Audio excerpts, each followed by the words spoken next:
So in the work that I presented here, most of it was based on what is called the PIAC exam, which is administered by the OECD. It stands for the Program for the International Assessment of Adult Competencies. And people can go on and kind of take the exam if they want it.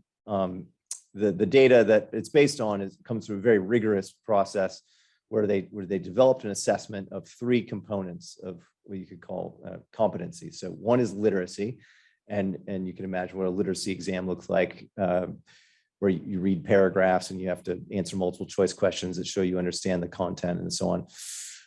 And then there's numeracy, where you're performing, various mathematical calculations, so that vary in complexity. And then there's a technology section that basically tests whether, to what extent you're familiar with technology, how you can navigate and use it. And all 3 of those things, if you measure them individually, are predictive of income around the world.